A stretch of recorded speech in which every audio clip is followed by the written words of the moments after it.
ওবায়দুল কাদের সাহেব 3টা ডিগবাজি দিয়ে অনর্গল মিথ্যা কথা বলে যাবেন। এই যে আজকে 1 মাসের মতো যে খরা,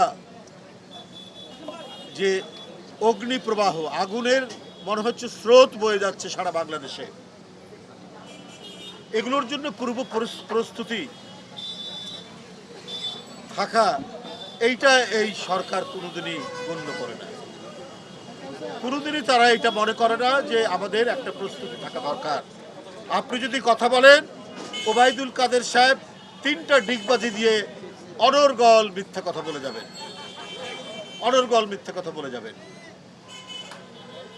এই যে 1 মাস হয়ে গেল, এখানে এই শ্রমজীবী মানুষকে বাঁচানোর জন্য তো একটা সরকারি পদক্ষেপ থাকতে পারে। তীব্র গরমের মধ্যে মানুষের হিট স্ট্রোকই শুধু নয়, নানা ধরনের রোগ হতে পারে। আপনার সময়, কাজের সময় আপনার ভিন্ন করা যেতে পারত।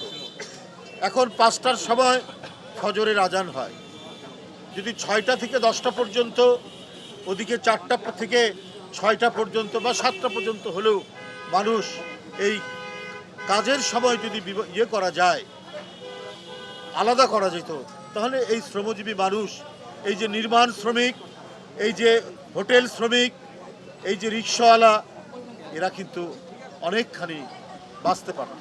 শুধু তারা না, প্রত্যেকেই, যারা বরং ঊর্ধ্বতন যারা চাকরি করেন, কাজ করেন, এই টাইম টেবিলটা যদি তারা ভিন্ন করতেন, তাতেও অনেক মানুষ এই রৌদ্রের তাপের নিপীড়ন থেকে তারা বাঁচতে পারত। কিন্তু এইসব কোনো পদক্ষেপ তারা নেয়নি। কি বিভৎস অবস্থার মধ্যে দিন কাটছে। এটার তো একটা চেইন রিয়াকশন হচ্ছে নানাভাবে।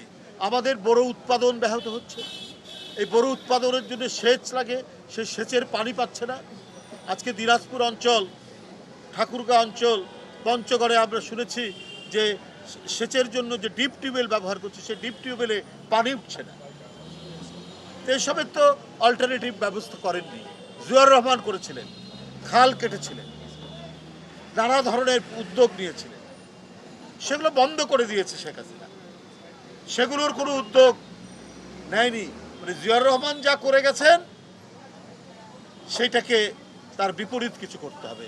সেটাতে জনগণকে মেরে হলেও আজকে মৎস্য এবং পোলট্রি এই প্রচণ্ড খরাতে ধ্বংস হয়ে যাবে, কিছু করার থাকবে না।